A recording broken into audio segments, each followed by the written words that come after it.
Welcome back. मखसूस नशिस्तों पर नामुंतखब अरकान के हल बर्दारी कुछ देर बाद होगी। गवर्नर खैबर पख्तूनख्वा फैसल करीम कुंडी मखसूस नशिस्तों पर मुंतखब होने वालों अरकान असम्बली से हल्फ लेंगे। इलेक्शन कमीशन के मुताबिक खैबर पख्तूनख्वा असम्बली में खवातीन और अकलियती नशिस्तों के अरकान ने हल्फ नहीं लिया था, जिस पर इलेक्शन कमीशन ने चीफ जस्टिस हाईकोर्ट को मरासला भेजा, जिसमें हल बर्दारी के लिए नामजद की गई दरख्वास्त की गई थी। इसी पर मजीद जानेंगे मोहम्मद फयाज बताएगा क्या अपडेट है आपके पास। इस हवाले से 6 बजे वक्त दिया गया था मखसूस नशिस्तों पर अरकान के हल्फ बर्दारी का। जी बिल्कुल, गवर्नर खैबर पख्तूनख्वा की जानिब से जो है हल्फ बर्दारी की तकरीब जो है मुनक़िद हो रही है। 6 बजे का टाइम दिया गया था। इस वक्त जो है तमाम तर तैयारियां जो है मुकम्मल कर ली गई है। जो मखसूस नशिस्तों पर मुंतखब ख़वातीन अरकान असम्बली है और इसके साथ साथ अक़लियती अरकान असम्बली है, वो भी जो है जगह हाल पहुंच चुके हैं और उन्होंने जो बाकायदा तौर पर जो है अपनी सीटें संभाल ली है। आज से कुछ देर बाद जो कहा जा रहा है कि गवर्नर खैबर पख्तूनख्वा जो है वो मुंतखब जो अरकान असम्बली है उनसे हल्फ लेंगे और इस हवाले से जो है न सिर्फ मीडिया के लोग जो है वहाँ पे मौजूद है, बस इनके साथ साथ जो है अहम शख्सियात जो है IG Khyber Pakhtunkhwa, chief secretary Khyber Pakhtunkhwa समेत जो है IG FC और दीगर जो आला हुकाम है वो भी पहुंच चुके हैं और आज से कुछ देर बाद जो है बाकायदा तौर पर खबरदारी की तकरीब शुरू हो जाएगी। बहुत शुक्रिया फयाज आगाह करने के लिए। गवर्नर सिंध MQM के रहनुमाओं के हमरा प्रेस कॉन्फ्रेंस करें, बराह रास्त लिए चलें। मैं गवर्नर सिंध कामरान टिसोरी भाई से दरख्वास्त करूंगा वो बताएं और इसको हम आपसे इस हवाले से इंशाल्लाह बार बार आप लोगों से राब्ते में रहेंगे और ताल्लुक़ कायम रखेंगे बिस्मिल्लाहिर्रहमानिर्रहीम। शुक्रिया खालिद मकबूल सिद्दीकी भाई, अनीस कायम खानी भाई, डॉक्टर फ़ारूक सत्तार भाई, अमीनुल हक भाई और MQM पाकिस्तान के हक परस्त तमाम शोबाजात से ताल्लुक़ रखने वाले हमारे भाई साथी बाजियाँ सब यहाँ मौजूद हैं, MNAs और MPs। हम इस बार 14 अगस्त, 1 अगस्त से 14 अगस्त तक मनाने का ऐलान कर रहे हैं और ये 14 अगस्त को हम जश्न मार्का हक आज़ादी के तौर पर मनाएंगे और MQM पाकिस्तान और इसके तमाम हक परस्त नुमाइंदे पूरे सूबे सिंध में हर यूनिट, हर सेक्टर, हर गली, हर मोहल्ले में छोटे और बड़े प्रोग्राम का आगाज़ 1 अगस्त से कर रहे हैं और इंशाअल्लाह ताला 13 अगस्त को 5 स्टार चौरंगी पे बड़ा जो हमारा आतिशबाजी का और 14 अगस्त की परचम। खैबर पख्तूनख्वा असम्बली का बुलाया गया इजलास कोरम पूरा न होने के बाद मुलतवी कर दिया। इजलास मुलतवी होने की वजह से नामुंतखब 25 अरकान के हल बर्दारी न हो पाए। असम्बली का इजलास कोरम टूटने की वजह से 24 जुलाई तक मुलतवी किया गया। इजलास के आगाज में ही हुकूमती रुकन ने कोरम की निशानदही की। अपोजिशन की जानिब से एतराज किया गया कि तिलावत से पहले कोरम की निशानदही नहीं हो सकती। सूबिया बीबी बोली हुकूमत जानबूझकर नए अरकान के हल बर्दारी नहीं होने दे रही। पीपल्स पार्टी के अहमद करीम कुंडी ने कहा ये बात रिकॉर्ड का हिस्सा बनाएंगे कि PTI ने जमहूरियत और पार्लियामेंट के साथ खिलवाड़ किया। स्पीकर बाबर सलीम सवाती ने अपोजिशन का एतराज रद्द करते हुए कहा कोरम पूरा नहीं है, गिनती की जाए, ऐवान में घंटियां बजाएगी। गिनती पर कोरम पूरा नहीं निकला तो इजलास 24 जुलाई दिन 2 बजे तक मुलतवी कर दिया गया। कुछ फरमा रही हैं जी सोबिया बीबी। स्पीकर साहब, आप ये हल्फ के दरमियान और तिलावत के दरमियान कोरम पूरा इसका निशानदही नहीं कर सकता मेंबर। और देखें ये आप लोग जो है कसदन ये कर रहे हैं और 1 साल से इस सूबे को आप लोगों ने जो है इसके साथ मजाक कर रहे हैं। जी कुंडी साहब, तिलावत जो है, तिलावत ये आपकी प्रोसीडिंग का हिस्सा है। आप जो करना चाहते हैं कर लें, हम सिर्फ रिकॉर्ड का हिस्सा इसे बनाना चाहते हैं ताकि कल को हमारे नई नस्ल आए तो वो देखे जो इसमें किसका स्याह किरदार था और किसका रोशन किरदार था। ठीक है। कोरम पॉइंट कुंडी साहब, मुझे कोई शेक है वो बता दें, उसको मैं देख लेता हूँ। कोरम पॉइंट हो चुका है, आप काउंटिंग करेंगे। The sitting is adjourned till 2 PM Thursday 24 July. Khyber Pakhtunkhwa assembly में हुकूमत और अपोजिशन के दरमियान अहम इजलास हुआ। वज़ीर आला खैबर पख्तूनख्वा अली अमीन गंडपुर, अपोजिशन लीडर डॉक्टर इबादुल्लाह इजलास में शरीक। इलेक्शन कमीशन हुकाम के मुताबिक PP के उम्मीदवार तला महमूद और नून लीग के नियाज अहमद भी इजलास में शरीक हुए। इजलास में सेनेट इंतखाबात के हवाले से इलेक्शन कमीशन के हुकाम ने ब्रीफिंग दी। अपोजिशन से कहा सिर्फ सेनेट इंतखाबात तक है, नाराज उम्मीदवारों के खिलाफ पार्टी कार्रवाई करेगी। वज़ीर आला खैबर पख्तूनख्वा अली गंडापुर कहते हैं अपोजिशन के साथ पहले 8 और 3 के फॉर्मूले पर इत्तफाक हुआ। हमारे उम्मीदवारों के कागजात वापस न लेने से हमें नुकसान हुआ। अब हमें 6 और अपोजिशन को 5 नशिस्तें मिलेंगी। जो भी हो रहा है वो बानी पीटीआई के अहकामात पर हो रहा है। बानी पीटीआई के फैसले की नफी बानी की नफी है। एक्शन लेगी क्योंकि देखें ये इमरान खान साहब का फैसला है और इमरान खान साहब के फैसले से नफी करना जो है इमरान खान साहब के हुक्म की नफी है। वो तो फिर पार्टी जो भी है, पार्टी जो भी डिसीजन लेगी, जो भी उसके ऊपर कोई भी एक्शन लेगी तो पार्टी का फैसला होगी। इससे पहले भी 8 और 3 के ऊपर हमारा पहले भी एक हुआ था आपस में यही वाला फैसला कि 8 हमारे और 3 इनके, उस वक्त रिजर्व सीट नहीं मिली थी, लेकिन अनफॉर्चुनेटली उस वक्त भी हमारे लोगों ने विड्रॉ नहीं किया और उससे हमें नुकसान ये हुआ है कि हमारा अब उसके सीटें मिलने के बाद अब 6-5 पे अब हो रहा है। तो बात ये पहले भी ये चीज़ पहले भी खान साहब के अहकामात के मुताबिक, निजात के मुताबिक बिला मुकाबला वाला ये पहले भी फैसला हुआ था, लेकिन वो इम्प्लीमेंट हमारे लोगों की वजह से नहीं हो सका क्योंकि उन्होंने विड्रॉ नहीं किया। तो अभी भी जो भी हो रहा है उनके अहकामात के मुताबिक हो रहा है, उनके हुक्म के मुताबिक हो रहा है। शरीफ खानदान की मरी में अहम बैठक। नवाज शरीफ, शहबाज शरीफ, मरियम नवाज और हमजा शहबाज की मुलाकात। जराये के मुताबिक पंजाब काबीना से मुतालिक बड़ा फैसला। नवाज शरीफ ने पंजाब काबीना में तोसी का ग्रीन सिग्नल दे दिया। मरी में नून लीग क़यादत की मुशावरत। मजीद 10 वज़रा मुशीरों की शमूलियत का इम्कान है। नए वज़रा और मुशीरों में अक्सरियत का ताल्लुक जनूबी पंजाब से होगा। नवाज शरीफ और मरियम नवाज ने काबीना अरकान के नाम शॉर्ट लिस्ट कर लिए। वज़ीर आज़म शहबाज शरीफ की दावत पर नवाज शरीफ और मरियम नवाज डोंगा गली पहुंचे। नवाज शरीफ 3 रोज से मरी में बाग़ शहीदा में क़याम पजीर हैं।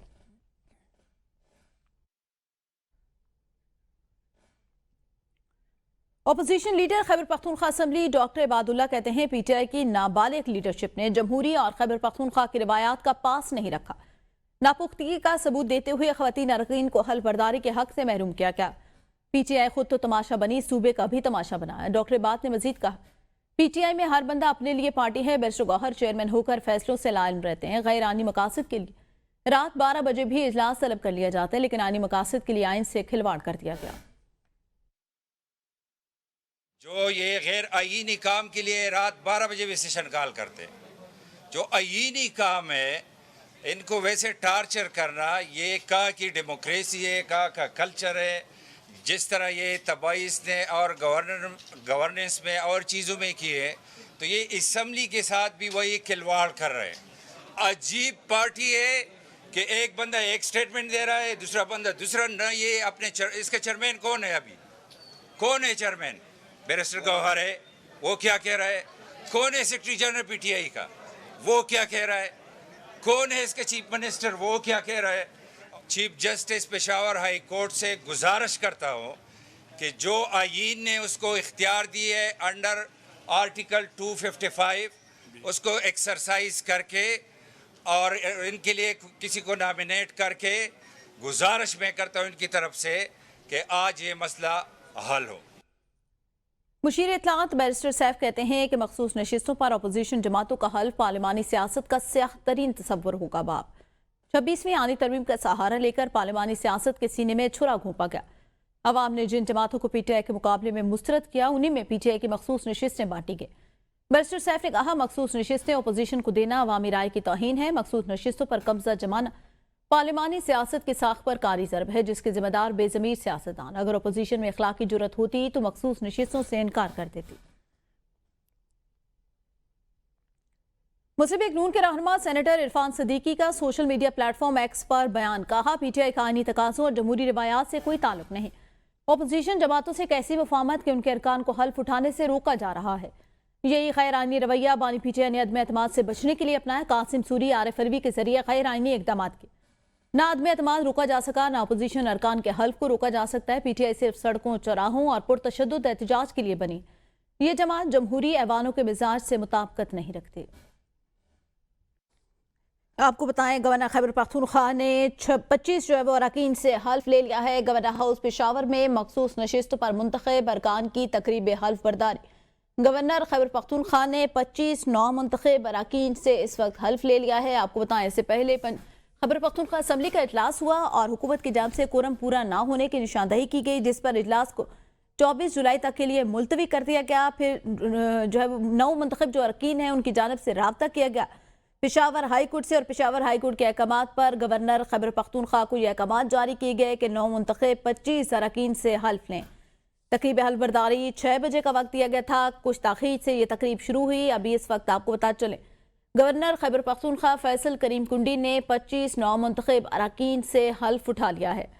मखसूस नशिस्तों पर मुंतखब अरकान का ये मामला है, जहाँ पे गवर्नर खैबर पख्तूनख्वा फैसल करीम कुंडी ने 25 नौ मुंतखब जो मखसूस नशिस्तों पर नौ मुंतखब अरकान हैं उनसे हल्फ लिया है। इस वक्त आपको बता चले, PTI की रुकावटें इस वक्त नाकाम दिखाई दे रही हैं।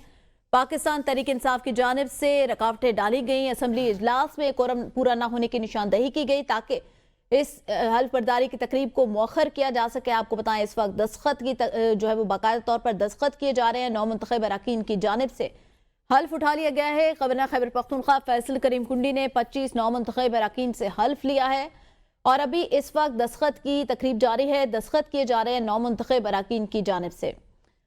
मखसूस नशिस्तों पर मुंतखब अरकान ने उहदे का हल्फ उठा लिया। पाकिस्तान तहरीक इंसाफ की तमाम रुकावटें नाकाम। खैबर पख्तूनख्वा मखसूस नशिस्तों पर हल्फ बर्दारी। गवर्नर खैबर पख्तूनख्वा ने मुंतखब 25 अरकान से हल्फ लिया। चीफ सेक्रेटरी और IG इस हवाले से सिक्योरिटी के उन्होंने सख्त इंतजाम किए थे। इलेक्शन कमीशन ने भी एलामिया जारी कर दिया था।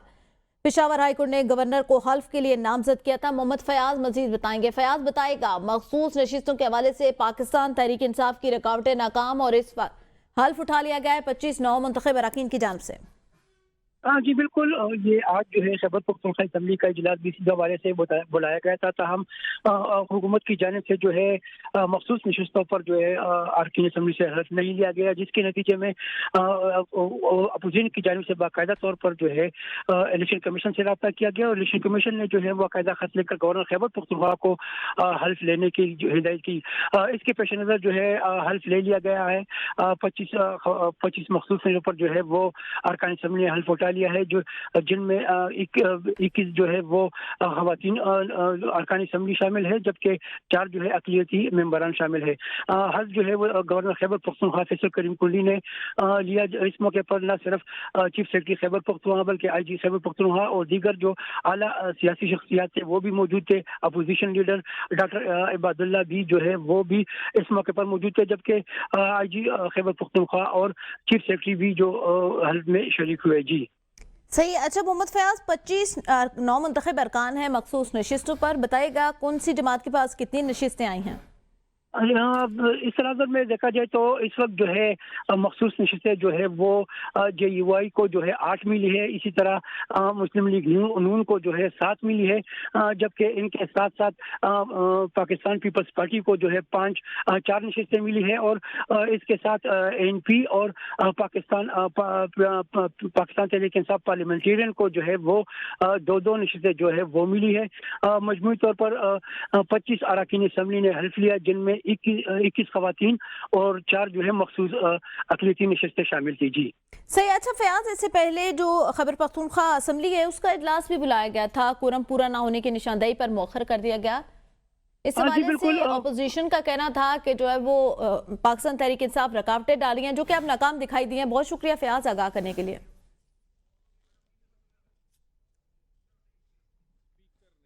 वज़ीर मुमलिकत दाखिला तलाल चौधरी मीडिया से गुफ्तगू कर रहे हैं। और जानबूझ के प्लान करके जो लोग मुंतखब हुए हैं या जिन लोगों का सुप्रीम कोर्ट से फैसला आया है और उसके बाद उनका हलफ आज होना था, वो हलफ जानबूझ के नहीं लिया गया और ये हलफ ना लेना ये तौहीन अदालत है। सुप्रीम कोर्ट इस बात का फैसला कर चुकी है और उस फैसले के बाद इनका हलफ लेना एक आईनी जिम्मेदारी है। मगर इस बात को जो आज उन्होंने बहाना बनाया है कोरम का, मैं मीडिया को क्या कहते हैं खराजे तहसीन पेश करता हूं कि उन्होंने इनकी ये प्लानिंग जो थी, इनका ये जो एक मंसूबा था उसको पहले ही बेनकाब कर दिया था और बहुत दिन पहले कहा था कि KP असेंबली का इजलास भी होगा और इजलास में फिर ये कोरम की निशानदेही करेंगे। जानबूझ के कोरम पूरा नहीं किया जाएगा और उसको बहाना बनाकर इजलास मुलतवी किया जाएगा ताकि सेनेट के इलेक्शन में अपनी मर्जी के नताइज लिए जा सके। KP में जो इस वक्त सूरत हाल है और सेनेट के इलेक्शन के हवाले से वो इनकी अपनी पैदा करता है और इसमें सबसे पहले जो सीटें आज दूसरी जमातों को मिली हैं वो पीटीआई की अपनी कानूनी और सियासी गलती थी, जिसका फायदा दूसरी जमातों को हुआ और उसका नुकसान पीटीआई को खुद हुआ। जब आप कोई इस तरह की कानूनी गलतियां करें और उसके बाद कानून तो आपके मुताबिक नहीं चलेगा, सबको कानून के मुताबिक चलना पड़ता है, तो उसमें दूसरी पार्टियों को फायदा हुआ और पीटीआई को नुकसान हुआ। मगर इसका मतलब ये नहीं है कि अगर आपके अपनी मर्जी के नताइज या अपनी मर्जी की लोग असेंबली में नहीं आएंगे तो आप इसका हलफ नहीं लेंगे, आप सिस्टम को चलने नहीं देंगे। बार बार इल्जाम लगाते हैं कि केपी में सेनेट का इलेक्शन नहीं हुआ, सेनेट का हाउस कंप्लीट नहीं। किसकी वजह से अनकंप्लीट है? आपकी वजह से। पहले भी आपने केपी ने मखसूस नशिस्तों का हलफ नहीं लिया, जिसकी वजह से इलेक्शन मुलतवी हुआ, और अब फिर सेनेट का इलेक्शन पर सवालिया निशान या उसको मुलतवी करने के वो तमाम जो मखसूस नशिस्तों में का हलफ ना लेकर यकीनी बनाया गया है कि इसको फिर एक दफा मुलतवी करवाया जाए। और ये आप ये देखिए कि आपके अपने जो सियासी मसाइल हैं वो उसकी वजह से आप पूरे का पूरा एक जो सियासी सिस्टम है, जो एक आईनी ढांचा है जिसमें सेनेट को अनकंप्लीट रखना, सूबाई असेंबली को अनकंप्लीट रखना, वहां पर लोगों को ना आने देना, ये तो गैर आईनी भी है और ये आइन की वो खिलाफ वर्जी है कि जिसकी सजा कड़ी हो सकती है, तौहीन अदालत से बढ़कर जिसकी सजा हो सकती है। इसमें ये जो केपी में सेनेट इलेक्शन है, भाई आप क्यों अरबपतियों को टिकटें देते हैं, क्यों अपने टिकटें बेचते हैं, क्यों सीटें बेचते हैं? और बानी पीटीआई तो हमेशा बोली लगवाते हैं, वो आजाद कश्मीर के वजीर आजम का मामला हो, वो सेनेट की सीटें हो, वो बाकी कोई आपकी पार्टी की सीटें हो, उसकी बोली और उसमें अरबपति और ऐसे लोग लाए जाते हैं जिस पर रिएक्शन जो है आपकी पार्टी के अंदर से आता है। फिर अब वो आपसे कंट्रोल नहीं होता। क्योंकि आपसे कंट्रोल नहीं हो रहा, क्योंकि आपको लगता है कि आपको वो नशिस्तें जो मिलनी चाहिए थी वो भी इस वजह से नहीं मिलेंगी क्योंकि जो बानी पीटीआई या पीटीआई ने जिन लोगों को टिकटें दी हैं उनको एमपीएस वोट नहीं देंगे, और वो बजा है। क्यों दें? पैसे आप पकड़ें, वोट वो दें। और इसी तरह ये जो कल्चर है सीटें बेचने का, बोलियां लगाने का, ये सबसे ज्यादा केपी में क्यों है और हमेशा होता है। पिछले इलेक्शन में भी केपी में पीटीआई के लोगों को सस्पेंड किया गया, उनको पार्टी से निकाला गया, पैसे के लेन देन की फुटेज, वीडियोस मंजरे आम पर आई जो कि पूरी सियासी बरादरी के लिए शर्मसारी का बायस बनी। अब फिर आपने टिकटें बेच दी, फिर आपने सीटें बेच दी, फिर उसमें, और इसी वजह से अब आपने इलेक्शन मुलतवी किया क्योंकि आपको लगता है कि आपके अंदर बगावत है, और वो बगावत जो है उससे आप की जो सीटें बनती हैं वो भी नहीं मिलेंगी। तो ये इस मामले में जो केपी असेंबली को नामुकम्मल करना, सेनेट को मुकम्मल होने से रोकना, ये बहुत बड़ा एक आईनी जुर्म है। और इसके साथ क्या इस वक्त केपी और उसकी हुकूमत की पहचान है कि कोस्तान स्कैंडल, यानी आप ये देखें कि आप अब चाहते हैं कि असेंबलियां में अपोजिशन ना हो, आप इसलिए कि आप पर कोई सवाल ना उठाए। कोस्तान स्कैंडल जैसे बड़े पाकिस्तान की तारीख के स्कैंडल जिसमें अरबों रुपए के पैसे रिकवर किए जा चुके हैं, जिसमें आपकी हुकूमत, वजीर आला और आपके लोग तस्लीम करते हैं कि ये जुर्म, ये करप्शन और ये बदअनवानी केपी में उनके जेरे साया उनकी हुकूमत में हुई, और उसके बेनिफिशियरी कौन है? वो भी आपके अपने लोग हैं, ठेकेदार भी आपका अपना, जायदाद लेने वाला भी आपका अपना, बेचने वाला भी आपका अपना रहनुमा। तो ये सारे का सारा जो है मामला, इस पे आप चाहते हैं कि अपोजिशन ना हो, अपोजिशन बोले ना, वहां पर कोई सवाल ना उठाए, जो चाहे आप करें। इस वक्त पाकिस्तान की तारीख की सबसे ज्यादा बड़े स्कैंडल्स जो आ रहे हैं वो केपी से आ रहे हैं, वहां पर सड़कें कागजों में बनती हैं, वहां पर सेहत और तालीम वो नापैद है। कोई पंजाब के हॉस्पिटल, इस्लामाबाद के हॉस्पिटल, हमारे केपी के बहन भाई जिनको इलाज केपी में नहीं मिलता, उनसे भरे पड़े हैं। और क्यों? क्योंकि वहां पर कोई सेहत की सहूलत ना होगी। और उसके बाद आप अमनो अमान देख लें, अमनो अमान में दहशतगर्द जो है वो रोज कोई कार्रवाई करते हैं, और वजीर आला और हुकूमत जो है वो इतनी डरती है दहशतगर्दों से कि वो अपने ना शहीदों के साथ खड़ी होती है, ना दहशतगर्दों के खिलाफ कोई तकड़ा बयान देती है। और आप चाहते हैं कि असेंबली में अपोजिशन ना हो, ताकि आपसे कोई पूछे ना कि दहशतगर्दी क्यों है, ये कोस्तान स्कैंडल क्यों है, इतनी बड़ी करप्शन क्यों हुई है। आपके सवाल आपसे कोई पूछे ना, और आप जब चाहें जो चाहें करते रहें। और उसके बाद ये सारे का सारा जो मामला है, इसमें हर सूरत कार्रवाई होनी चाहिए। और ये मजाक नहीं चलेगा कि जब चाहें, जब आपका दिल ना हो, जब तो असेंबली आप मुकम्मल ना होने दें, कभी आप असेंबली तोड़ दें, कभी इस्तीफे दे दें। यानी जब बानी पीटीआई या आपके जाती मुफाद को कोई ठेस पहुंचे या आपका जाती मुफाद। न्यूज़ स्टूडियो से अब तक के लिए इतना ही।